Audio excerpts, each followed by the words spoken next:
Hi, Bonnie. Thanks so much for coming on the show today. It's great to have you on. Thank you so much for having me. Do you want to start off by telling us a little bit about yourself and who's in your family? So my name is Bonnie. I live with my family, my husband, and also my three and a half year old and a 17 month old daughter. The boy, is a boy, 3.5 year old. Yeah. Beautiful. We're going to try and cover both birth stories today, but we'll start off with your eldest. Do you want to tell us your conception journey with him? Was he a planned pregnancy? Yes, it was planned, and it took us a little while because when we were trying for a while, and then for about maybe about 10 months, like over half a year and 10 months, and then nothing really happened, and was a bit stressed. But then, we also understand that like it can take time. And then because I'm originally from Hong Kong, and I went back for work, and then I decided to just go private, to go to doctor to just have a check, because we didn't do like pre-birth or like pre-conception or like checkup, like body checkup, to see like how good our bodies are to produce babies. So went to doctor just to have a scan of the womb and see if there's anything, just like a body check, and then find out that I actually got fibroids and polyps. Okay. So and then got it sorted out straight away during that trip. And so I got operation to remove those. It was fine. And then I came back to London. And then after maybe had the procedure in October, and then we conceived in December, January-ish. Yeah. So it was quite soon after that procedure. So the doctor said, oh yeah, it makes sense, because of course those things take up space and like surface area in your womb. So it would be more difficult for you to conceive before the procedure. So yeah. Interesting. So it's like a bit of a hardware issue. Yes, exactly. Yes. Kind of. Yeah. Well, interesting. Okay, great. Well, how did you feel when you got that pregnancy test? My hands were shaking. And then I felt it, because I felt it a bit weird on like the day before I tested because I got a running watch that which I can check my heart rate as well. And then the day before I was attending a workshop, and then I was just sitting there for a whole day, like for a few hours, but my heart was racing. I was like, oh, this is weird. And then for lunch that day, I wanted avocado, which I never liked. I was like, I'm craving avocado today. I'm going to go for that. I was like, oh, this is super weird. Why did that happen? And then that's why the next day I wait for the morning wee to test. And then I found out, oh, yes, it was 2 line. And then I showed it to my husband, and then he was like, what does it mean? No, is it real? Or is this thing like out of date? Or like, do you want to do another test? And then we went to the shop to buy another test and to see. And then he's still in disbelief. And I was like, that's bingo. Yeah. Because of your history then of the fibroids and everything else, did they then mark you as a high-risk pregnancy from that point forward? No, not at all. No. Great. So once they're removed, you're in good health and you're low risk. Yeah.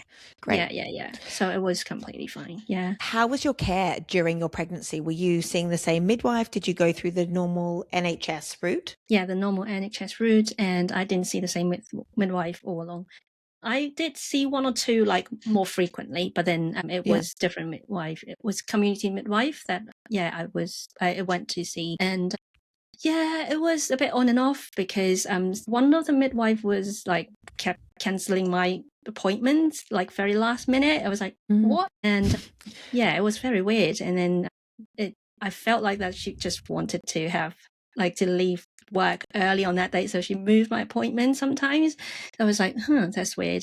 But went through it. It's a bit of a theme, was there? Always Friday at 3 p.m. Exactly. Yeah. So, can you come a bit earlier today? That kind of thing. Yeah. That was a bit interesting. Weird. Yeah. During the rest of your pregnancy, how were you feeling with him? Were you feeling really good? Can you talk us through your birth prep as well? So pregnancy was actually okay, and I didn't have any morning sickness, anything. I was completely fine eating everything. So I had pelvic girdle pain for a little while. So it wasn't too severe that I couldn't walk or anything, but it was okay.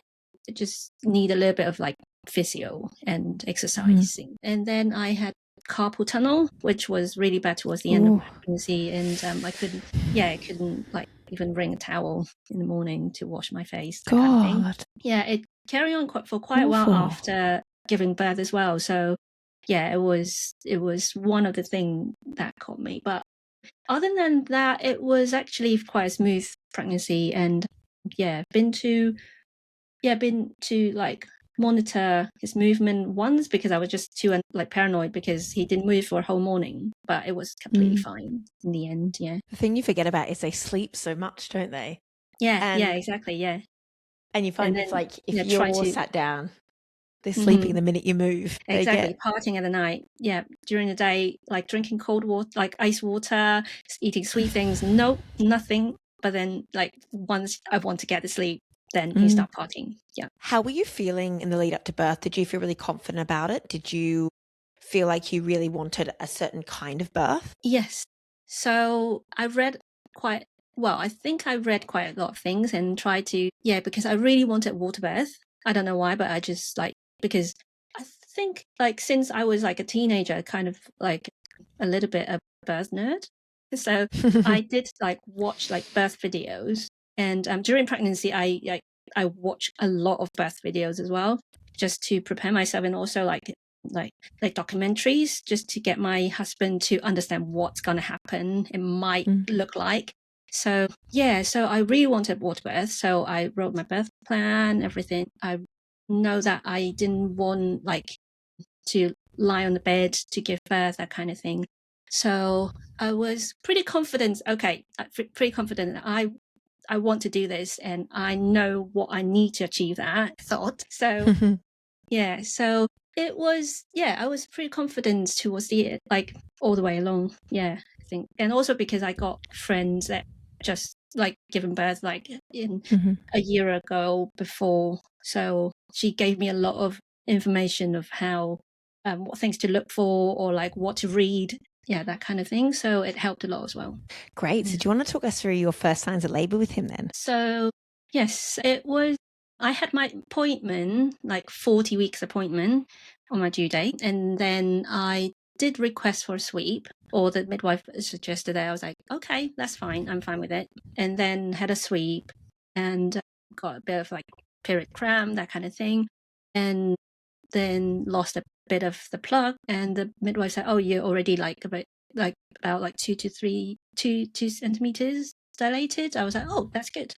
And then nothing really happened after that night, after the sleep. The next day, like, completely fine.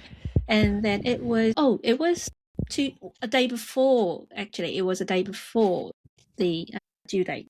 And then it happened, started like about like after lunch, about like around 2-ish in the afternoon. I start feeling more period pain, kind of, but it's a bit stronger and also a bit more regular. So I started to bounce on the birth ball and then play a little bit of video games to distract myself. And I got videos of me like bouncing on the ball playing video game. What game, out of curiosity? It was Four Guys. Yes. Yeah, just nice. something to play with. And then it was the real deal. So, and we went to the hospital at around 9 p.m. that evening. Yeah. And when we got there, they had the vaginal examination, and then they said, oh, you are only 3 centimetres dilated, so we can't take you because it's really busy in here. You have to wait until you're 4 cm. I was like, no, I don't drive. We don't drive. And it takes us a while to like come to the hospital. I'm not gonna, and I'm so close. It's only like 1 cm away. So I am not going to go home. Is there any way that I can stay, or is there anything I can do? They said, well, we got no place to take you because it's really busy. We really have to wait until you're at least 4 centimeters, but we can't examine you again within like 2 hours. We need to at least wait 2 hours to examine you again. So the only thing you can do is just walk around along the corridor. Just get yourself. So that's how I did. Just like walking, pacing myself like in the corridor. Didn't even have a seat to sit down because the triage was full as well. I don't like to mention hospitals, but was this like a big, busy London hospital? Yeah. Yeah. I And mean, they were I've really heard of short staff. Yeah. I've heard of women like walking around the car park or like going for a walk kind of on the perimeter of the hospital. But yeah, that's mad. Yeah, it was. It was. So because I really didn't want to go home. And yeah, I was just walking up and down the corridor and having really intense contractions. So I had the TENS machine on when I was at home, like earlier in the afternoon already. So that helped a lot. That the TENS machines really helped a lot. So yeah, I was like really, really in pain, and I knew that. And also because the contraction getting really close apart. So after like half an hour or an hour, I went to the triage again and say, look at my app. I'm like timing my contraction. They are really like 2 to 3 minutes apart, like 3 minutes apart. They're really getting closer now, and the pain is really unbearable. So is it possible to just let me in, or like just check me again? Yeah. So they said, no, we really have to wait until like the 2 hours mark. I was like, but is there anything I can do? They gave me Panadol, like just painkillers. So that was it. Just gave me some paracetamol, and that was it. And then wait until about like 11, half 11. So finally we could get checked. When they checked me, I was 8 centimeters. Oh my God. Yeah. And already, because I was wearing those like pads, like pants, like incontinence pants. Luckily I had that because my pants like a nappy. was completely soaked with blood.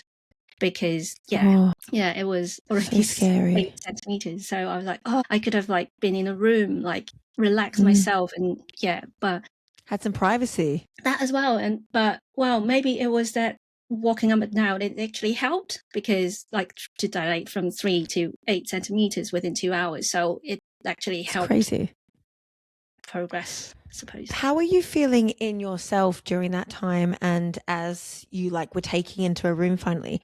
Were you like really frustrated? Were you feeling motivated? Like what was going through your head? So I was, when they said, okay, we can take you in now, but the birth center is not open. I was like, what? Because I wanted to have a water birth in the birth center. And then they said, yeah, because we don't have enough staff to open the birth center. And then I was completely shattered. And I like almost even like going to a breakdown, because that's the thing I wanted. And they only have one room that got pulled in the delivery suite, which was being occupied and used. So that means I definitely won't be getting the water birth I wanted, that I've been dreaming of like all my life. And that was already like a really hard hit on me. So I kind of like, I can't remember if it's like kind of like not given up, but like I was like, so okay, now I'm gonna be in this like clinical room. And then when I got into room, I was like,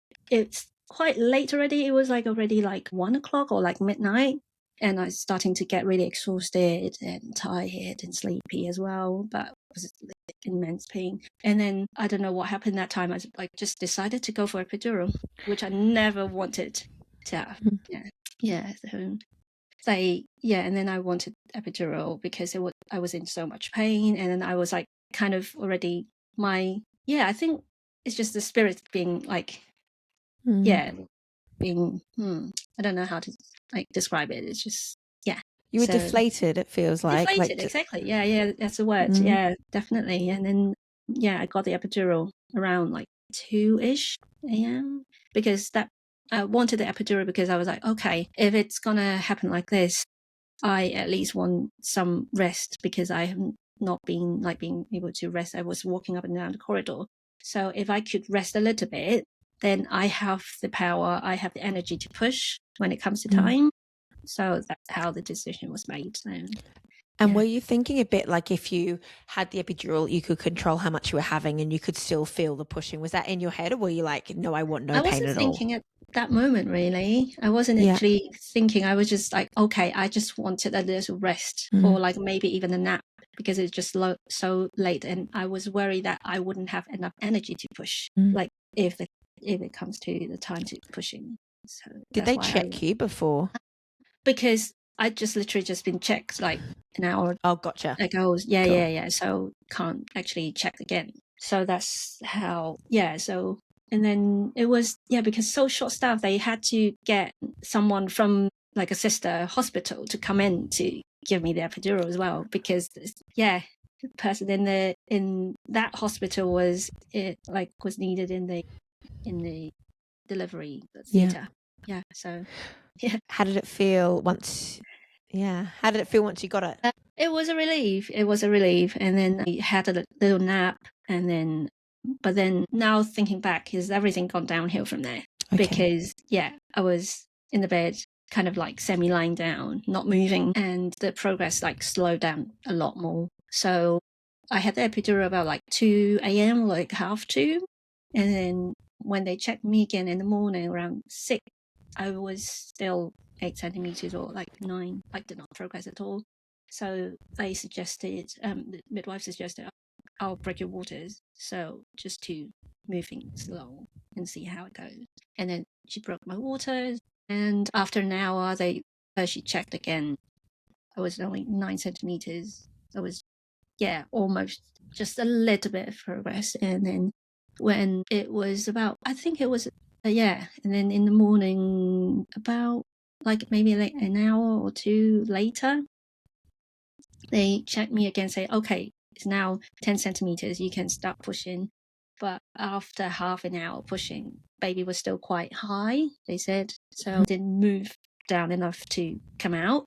So, and also because baby's heart rate dipped a little bit, so they told me, so now that we are thinking of like using instrumental birth, and we will move you to the theater, and then we'll try forceps first.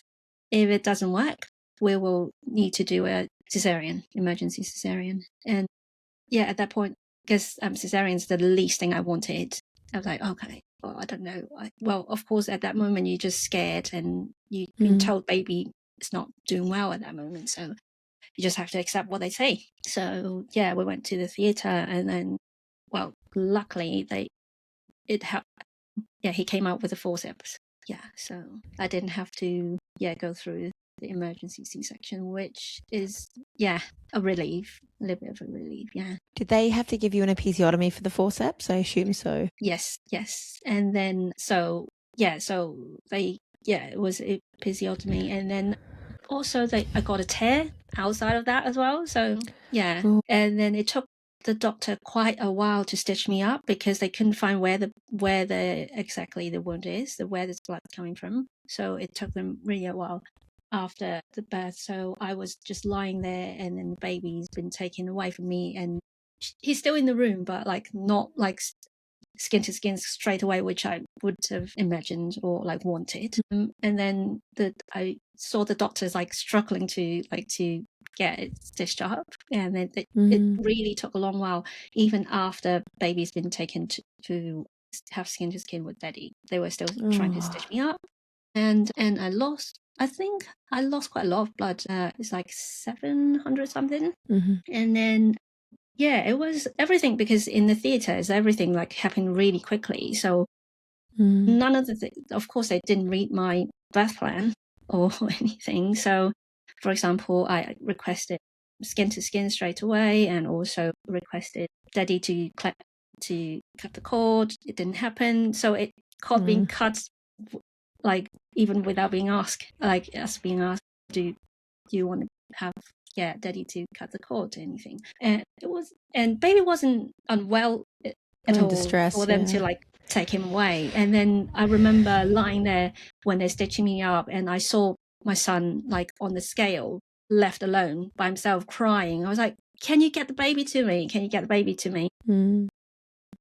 Why is he just crying by himself on there? And like, no one's looking after him. And then I had to ask them to get him to me. Oh my God. So, but it's awful. It was like, I don't know if it was like really short-staffed, or because they were like focusing on stitching me up to find how to sort it out. I don't know why that happened at that moment, but that was it. And also what was afterward, they actually found out that, because at that moment I was being told that it was a second-degree tear, but afterwards they found out later on it's actually a third degree. They have to stitch me up again. God. Because it's missed. Yeah. So did they miss it was it more so internally that they hadn't kind of gone deep enough? I didn't ask, actually. I didn't ask, like, if it's like the deeper muscle tissues or the outside. I didn't ask. I didn't know what to ask, but they just told me that. But at first, they actually told me is some stitching came off, and then they have to redo it, and so it's a 3rd degree. But because I had a investigation, because they think it's actually a medical, not negligence, but I'm like issue. So they had an investigation actually to see why it happened. So the report actually say that it's missed. Yeah. What does that mean though? Like missed, They like didn't. Yeah, they didn't see, like, the tear is actually bigger than what they could see at that moment. So they thought it's 2nd degree. So they stitched me up, but it was still like bleeding a bit. So that's why they I suppose found that it sticky. there's a question as well of like, because I've had an episiotomy, and so that's a 2nd degree tear, I guess. Normally, Yeah. I don't know. I'm not a medical professional, but I would just guess they have to do a certain size for it to come out. But it almost makes you think, how did you tear as well? Unless you weren't given a big enough cut, or were they, did you have questions over whether they were rough with the forceps or? Yeah, I have no idea, and like I didn't know what to ask at that moment. Even with the birth review, I didn't know what to ask. So now that thinking, like, I would ask a question like this, like you asked. Yeah. But at that point, I didn't know what I should have asked and what I should know. It's also like you would hope this kind of stuff never happens to you. So it's not a question you're ever armed with, and you were trusting them as the medical professionals, and they are incredibly skilled, and they are saving lives, and they are helping us get our babies out. But it's also difficult when you've, as you say, labored, you've not slept, you've probably not eaten much, you're probably a bit dehydrated, you're on all these drugs, because you can't underestimate like what epidurals and spinals and all the stuff that they give you to kind of settle you, what that does to you. Did they go and do the extra? So when you said they had to go and like repair add more stitches, did they do that straight away, or at what point was that discovered? So it was discovered way after the birth. Like it was 2 weeks after, actually. What? 2 weeks after, and that's what more horrible happened. It was, I got hemorrhage at home, and like as in a big bleed, you mean? Yeah. Like a postpartum hemorrhage. Yeah, and I actually fainted, like passed out Bonnie. on my toilet. And then it was because they found out that actually I got retained placenta that they missed. Yeah, so usually retained placenta they spot it straight away when they check the placenta, but mine didn't been like noticed until I had the hemorrhage at home, and then had to be blue lighted to the hospital, and they scanned me and then had to take it out. And they would say, oh, it might be placenta, it might be blood clot, there's retained products in your womb. So they had to go into the theatre and get it taken out. Then they found out it's a little bit of a placenta. Yeah. And then is exactly when I was in the theatre that they found out actually that stitching is not, is a 3rd degree instead of 2nd. So they repair that at that point in the theatre as well. So, I mean, your postpartum must have been quite tough. How are you feeling post all this? You find all this out. You've not had that much time with your baby boy. You've had what started to be a very straightforward labor suddenly turned very high intervention and kind of escalated to what most would consider to be quite a traumatic delivery. How were you feeling after all this? So I was actually still quite positive. It was, that's great. Kind of. It was, well, now thinking back, but at that point it actually was really difficult because the retained placenta also affected my milk production. So it was really difficult to start with the feeding. And his birth weight lost over it's about like borderline, because it was like 12.5% that they need to start a feeding plan, that kind of thing. So he was 12%. Yeah, but then we were still given a feeding plan to start pumping, and also to top up with formula, which I really, really didn't want to do. Didn't want to top up. I tried to beg the doctor, I remember, in A&E, and say, oh, can I just try a bit more? Yeah, so it was really hard. And with like feeding, I think it was the most difficult part. And also because my husband also, like, he he was traumatized more than me, actually, because he saw me pass out in the toilet and blood everywhere. It was like a crime scene, and he had to like rub my tummy, according to the people on the 999 on the phone. Because to try to get the bleeding stop. So it was more traumatic for him. Yeah, because I passed out, so I had no idea what happened until I came back into conscious like a minute or two after. So so it was more traumatic for him, and then it was difficult for him as well because the breastfeeding didn't work out quite well, and he's quite stressed too. He's worried that baby's not having enough, so he wants me to not to be harsh on myself, just maybe just then try give more formula so it's you can rest, and then also baby can have more fluid taken in. And it was a bit of a struggle there. Sounds hard. Sounds really hard. Yeah. Did you think at the time of speaking to anyone, getting any kind of help? Like from your health visitors or just mentally, or? Not really, because I didn't know. Well, I talk to friends, I speak to friends, and they really helped a lot. And then, but didn't really think of like getting like any help from like professionals or like. And I thought it's just normal. Like when you're having baby, it's tough. It's so luckily, really, really lucky. I didn't get any like. It was just like emotional at that time, hormones and everything, but really, really lucky that I didn't get any like postnatal depression or anything, which I'm like really thankful about. Yeah. How was your physical recovery with your tear? It was okay. Actually, I didn't feel too much like, because I saw people like living like a third degree or like second degree. It's like really difficult to walk around or sit down or anything, but actually it was fine with me. I don't know if it's just me or it was like the way how it happened, but it was okay. And then I was and then the tear was about, and of course, because of third degree tear, I got like referred to physio and also like to monitor like how it's. I had still the pelvic floor recovering is not still very good. Yes, leaking, like it got leaks, and but then it was fine, I think. Everything was not too bad for me, I think, the feeling wise. Well, I'm so glad that you had quite an easy recovery, because I've heard other women I've spoken to with third degree tears, and it's been a different story.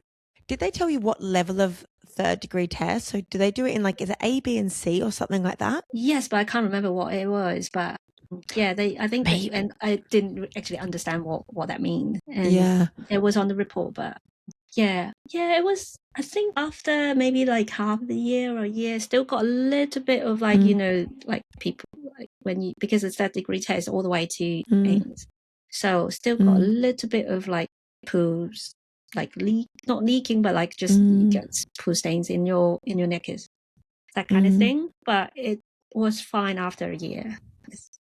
Just pelvic floor, still an issue. So Bonnie, after that labor and postpartum, once you kind of felt yourself coming out of the clouds of all of that, at what point did you decide that you were ready to try for your second baby? So for the second baby, we always wanted the second baby, and then but we were not sure if we were ready yet, because we were still like getting the hang of like how to take care of one baby. It was just all chaotic, and we just moved house as well, so it was all really chaotic. We were starting like to talk about, when are we going to start trying? Because at that time, because I gave birth at 38 with my first, and then and I kind of feel like clock's ticking. If I don't have the second soon enough, it might take longer while to try. So we were talking, we were chatting about like, when should we start, but it just happened before we actually started trying. And the story of like finding out being pregnant the second time around is actually quite funny. So I had I went, because I lost quite a lot of weight, and that's why I was a bit concerned about my health. So I went to the GP to check, and before we moved house, I had the old GP, and then they checked me with like the blood and everything, and also it's all fine. It's a little bit pre-diabetic. I don't know why. I'm healthy. I'm not overweight, and I exercise regularly and that kind of thing. So, but because of the moving house, it just gone out the window. I just, okay, that's fine. If they check this fine, then I just didn't pay attention to it anymore. And then after we moved house, and then there was once that my period came quite weirdly, because my period is actually quite regular. And then there was one time I was like having like really close by like periods, and then very weird, it came for like a day or two and then it stopped. So I was like, that's weird. And then it reminded myself, oh, actually I need to do that follow-up to see what's happening with the weight loss. And then so I went to the new GP because we moved house, and the new GP and said, oh, actually it's quite a while now. It's like over half a year ago that you get that checked. Maybe I'll just there are a lot of reasons that people lose weight and like without reason. So let's get you checked and get you scanned of your abdomen and also like lower abdomen as well, to see if there's anything related to your like female organs and things like that. So, and then got checked and went to the scan for that. And when I was being scanned, and then they asked me, oh, are you pregnant or anything? I was like, no, because I just had my period like a few days ago. So no, I can't be pregnant, and I can't actually, having kids, you don't actually know when you last had sex. Like, yeah. Like, no, it was like long time ago. I don't actually remember. So few and far in between. Exactly. And then I also just had my period, so it can't be. And then, okay, lie down and check. And then when they scan me, like everything's fine up there. And then when they move to the uterus, and then they kind of like, are you sure that you're not pregnant? I'm like, I'm sure, yeah. Why are you asking again? And then, okay, no, nothing. It's just wait a second. I'm going to call I'm just going to go out and check something. I was like, okay. I was like, in my head, it was like so many things happening at the moment. I'm like, no, is that tumor? Is that or something really serious? Because I was like thinking this could be the reason of weight loss or something. Yeah, things like that. It could happen. Like also when you have some health issue, you start Googling, like all the horrible things come up when you search. And I was like, no way. And she's calling someone in to double check. Oh my goodness. And then they came in and said, okay, so I think you know what I'm going to say to you. I was like, no, I don't. And then, okay, I can feel like your heart's racing at the moment, okay, and you breathing a bit faster. Just calm down. Everything is fine. Everything's healthy. I'm like, okay. I'm going to let you listen to something. I was like, what? And then it turned the volume up, and then it was the heartbeat of the baby. I was like, wow. From. I was like, what's going on? What? You're telling me there's a baby? I was like, how? Where did this baby came from? Yeah, I was like shaking on that bed, and then they were like, yeah. So yeah, it's always fine. Everything's healthy. Do you want to have a look? I was like, okay. And then they turned the screen to me to let me look. Actually, she's already like having like little hands and legs kicking about. I was like, what? So how far along were you? 10 weeks. Oh my God. Yeah, I have no idea. That is crazy. It was crazy. It was like, and then she said, oh yeah, everything is fine. You just have to like register yourself to the maternity service. And I was like, all right. And I didn't. Sorry, did you feel bigger, look bigger? Was there anything, physically that made you look pregnant? Not really. Oh, well, I think I got a little bit of belly, which I didn't think much about. And because I was having that thought of like, am I having a tumor? That kind of thought beforehand when I was like really worried about my health with all the bleeding and everything. Yeah, that's what I thought. Like it was crazy. Only a little bit of a belly, but yeah. Must have been implantation bleeding, because you hear that a lot. Yeah, it could be. Yeah, it was probably that, but it was actually quite heavy. It was like a full-on period for a day or two. Well, you know what's so weird? So I heard someone say this, that you can have like, I'm probably going to get this wrong. Someone on the pod said to me the other day that they had like retained uterine lining or something. So when the egg sticks in, fertilizes, God, what's a technical term? Yeah. Sticks on, the stuff that should come away a little bit doesn't, or something like that. So maybe it was that. Maybe, I don't know. Yeah, so it could probably be that. And then the bleeding actually still happened, like he's still got like brown discharge, and interesting. Yeah, for a while. So I went into early pregnancy unit to have it checked again, and it was all fine. Yeah. So once you got over the initial shock that you were pregnant, feelings were good, obviously. What's the age gap? So it was 2 years and 3 months. Okay, so quite a short age gap. Yeah. We were always thinking, or maybe like 2 years and a half, or maybe 3 years, because we definitely don't want 2 under 2. That's very short. So yeah, so it was just over. So how was your pregnancy with her? Is there anything that's worth mentioning, or do you want to get straight to the birth? So pregnancy was actually okay, apart from I got gestational diabetes this time around. God. Because they noticed that there were the markers earlier in you when they checked when you had the kind of full check. So I got I'm not sure if it's related, maybe, but I got the glucose tolerance testing, and found out about like 20 something weeks.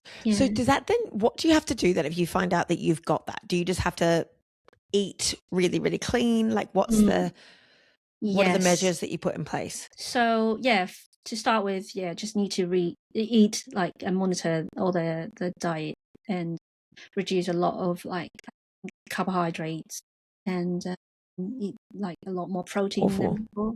Yeah, so it's just no bread, difficult. No rice, no I know. pasta. Yeah, we eat rice every single day, and it's difficult, and had to eat a lot of meat, but it was okay. And I was like, okay, I need to keep this diet really strict, because I really didn't want medication if I could do that. But ended up I had to take metformin like after a month or two, I think, like a few weeks after. Yeah, they suggested I should take metformin for at least once a day, so just to keep that level, like blood sugar level, controlled. Were they also pushing you then for like an induction or anything like that? Because I know that So because of the first birth, I know very sure what I wanted for the second birth. I definitely wanted a water birth in the birth center, if not at home. Well, home birth would be my dream, but it's not.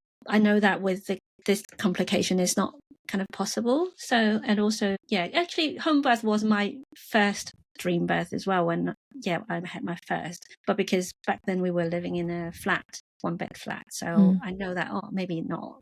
I don't want like my neighbors hearing screaming. So we thought, okay, birth center. And this time around, I think I really, really wanted a water birth because I couldn't get it first time, and I had to really fight for it. Were there any different courses or anything that you did ahead of this birth to make you more prepared for what you wanted second time around, or did you just kind of listen to birth stories? What was your birth prep? It was because there was no time to prep with the toddler running around. So I just read more birth stories, and also join gestational diabetes group to see if people really had experience of having water birth with GD or like that kind of thing, or like how people do with induction or without induction. So I just read up a lot of other people's experience to see if it's possible and if it's safe. What are the consensus are like, instead of like just listening to one doctor or midwife. I try to ask. I ask for a specialist midwife just to discuss my birth plan, or like the consultant. The first consultant actually she really didn't want to support water birth at all. She said, what were her reasonings? So her reasoning was because I had a 3rd-degree tear, that it's more they would suggest that I would be delivering the baby lying on my back and with their hands holding my perineum so that I won't have a bad tear this time. And then I said, no, but I don't want your hands there. And because the first time the pain was actually bearable. Like after the tear, I actually don't mind it. Like I'd rather having a tear than having me lying on the back to have the baby, and put it that way. So I said, and also because with water birth, actually the water pressure is helping. So the chances of having a bad tear is lower in the water. And then he said, yeah, but still the water pressure is not strong like within having a hand, like hands on your perineum, giving pressure on there. I was like, but I still don't want your hands there. So, and also because my BMI is low, so they said, oh yeah, then you're not supposed to go to the birth center. I was like, why? What's the reason? Like, yeah, I was like, no, but I really wanted that. I know that that's your suggestions, but that's not what I wanted, and I can't see the reasoning behind.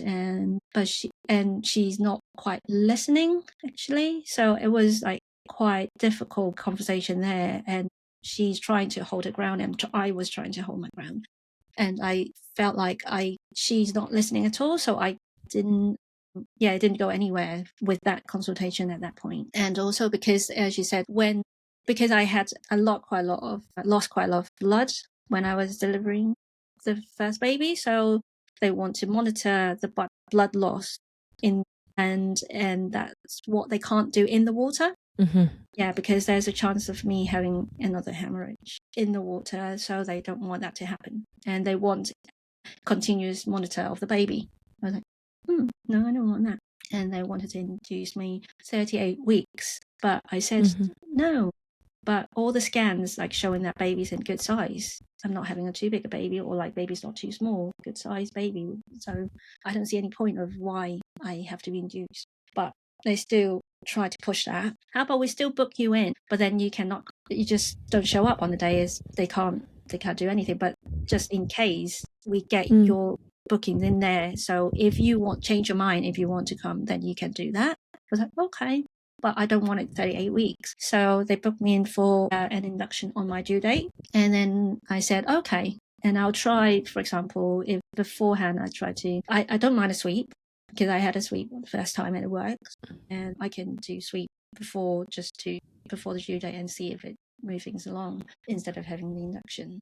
And I deliberately told them that I definitely do not want a hormone drip. If it's an induction, I would not take hormone drip. Yeah. And then the second time I see a consultant is a different consultant, and he was completely fine with me having water birth. Well, not completely fine. He was like, as long as you're not having a home birth, I don't see why I can't let you do that.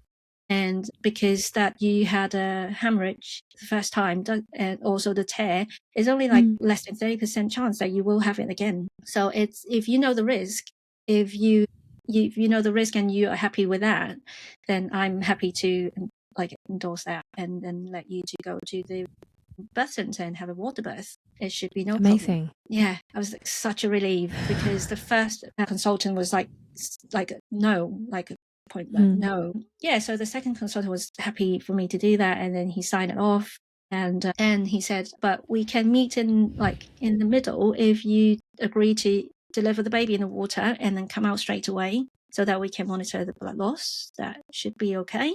And also suggest me to have the injection for the placenta to come out quicker, because that will help monitor blood loss and just reduce the chance of having a hemorrhage as well. I was like, all right. Well, it's not ideal, but I see where you're coming from, so I'm okay with that. So as long as I'm having the baby in the water, I'm okay with that. Yeah. Well, these are all positive steps, and fantastic that you were moving towards the birth you wanted. Yeah.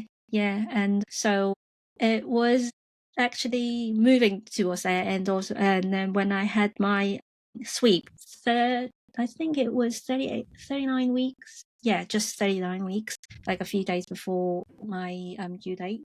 And then the midwife was like really excited for me as well, because when she examined me, she's like, actually, you're already like almost 3 centimeters dilated, and I can feel your water bulging. I have to really be really careful not to break your water. So things gonna happen. Yes, yes, yes. And then she's like really happy, excited for me. And then I was like, oh yes, yeah, things gonna happen tonight, yay! After the sweep, 2 days, nothing happened.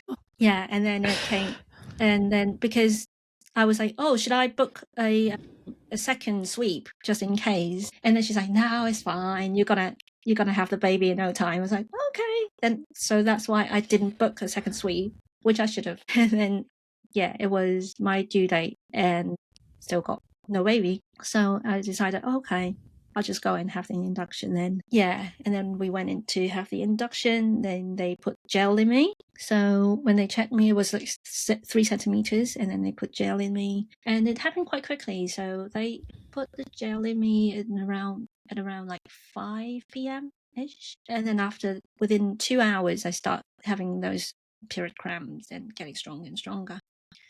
And yeah, by the time it was when they checked me again, about maybe 10 o'clock or 11, I was already 6 centimeters dilated. Yeah. Wow. So they moved me to the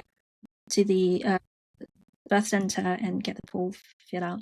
Yeah, but I waited for a while because for them to get the room ready. Yeah, so it was quite okay because everything's in control. Everything's started in control because we were worried how it's gonna happen with childcare and everything if I started labor at home all of a sudden, but it started in the hospital. Everything's planned, and then I was walking around, bouncing on the ball, and using my TENS machine helped a lot, and lying down with a peanut ball, everything, and and then they moved me to the delivery room in the birth center, and as soon as I got into the room, the midwife asked me, oh, do you want to go for a wee first before we move into the water? And then I said, yeah. And as soon as I sat on the toilet, my water broke. And it was actually quite timely.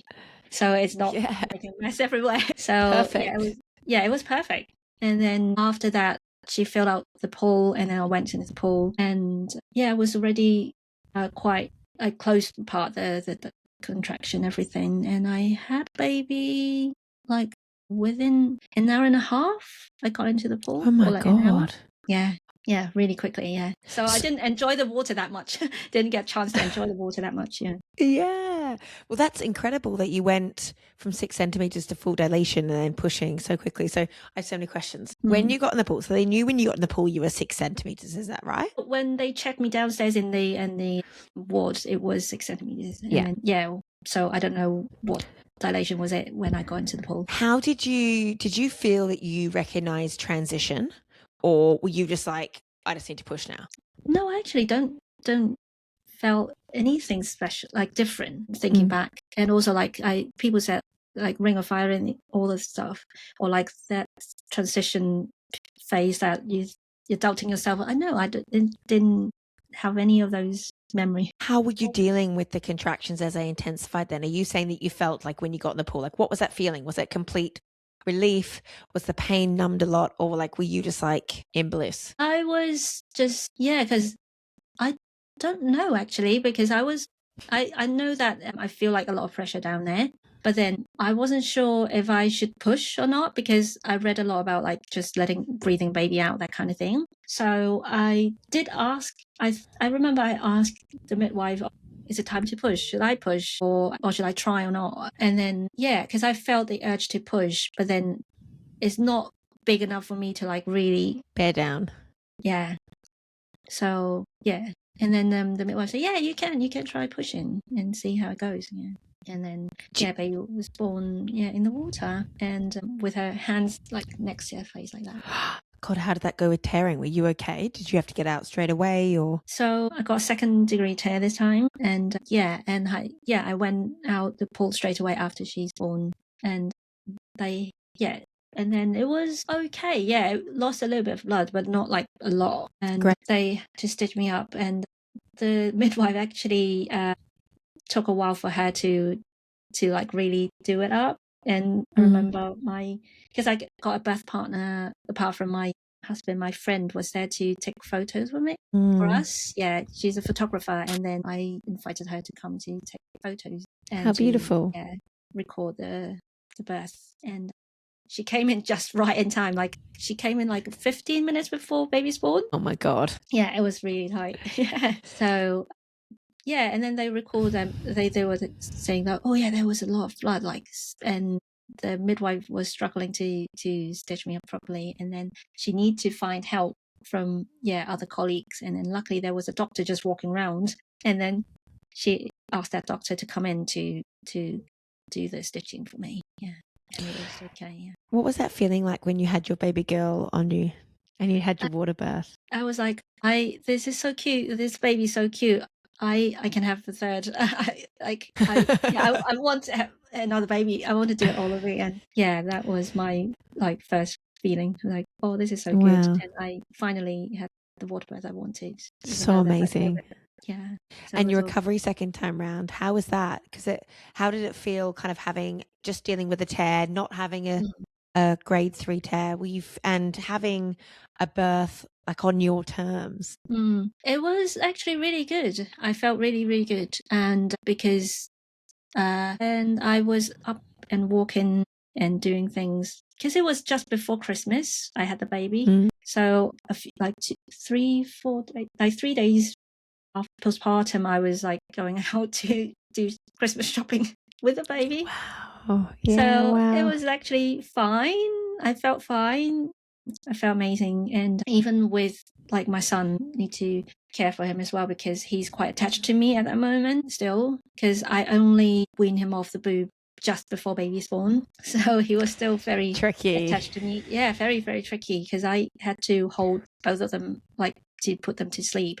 But it was all good, because this time around I had a lot of skin to skin. I wore baby a lot, because it's much easier for like all those cluster feeding as well. And I know a lot more about baby wearing, because after having my firstborn, I trained as a baby wearing consultant. So this time around I wore her from like 14 hours postpartum. So wow, I wear her everywhere, and it helped a lot with breastfeeding, with milk production and everything, and a lot easier, because with a newborn, all they do is just poo and sleep and suck on the boob. So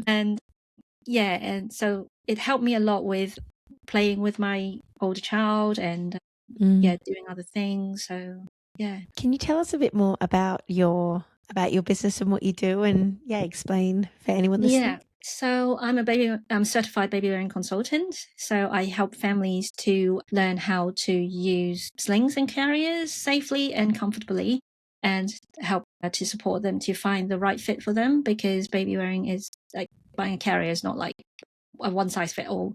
So it's like buying shoes or even buying bras or like things like that. So you really have to find the right fit for you and the baby. So I support family doing that to connect and to having that bond with baby. It's amazing. I wish I had someone like you around.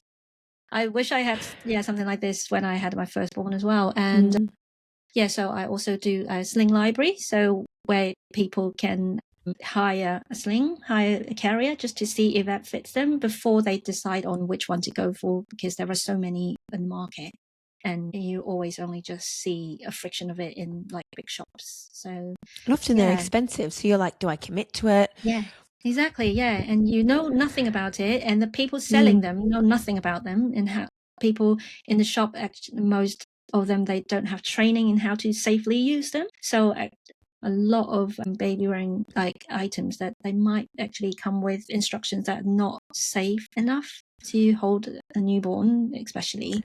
So we here to support family to understand what's a safe carry and how to do it safely and comfortably. That's incredible. Where are you based, for anyone? Is this like all in-person stuff? Do you do online stuff? Yeah, I do online as well. So I'm based in London. I'm close to East London, close to the border of Essex. Great. So yeah, I do in-person home visits and also do online as well, and postal hire. Beautiful. When people want to hire sling, I can post it to them. That's fantastic. Well, I'll make sure that we put everything in the show notes, so all your details, so if anyone wants to get in touch, they can do. Yeah, it's amazing, because when I had my firstborn and he's with reflux and he can't be put down in the cot or like the pram at all. He would like cry and scream, and all I could do is just hold him, but I need to move around, I need to do things as well. So I try to be comfortable.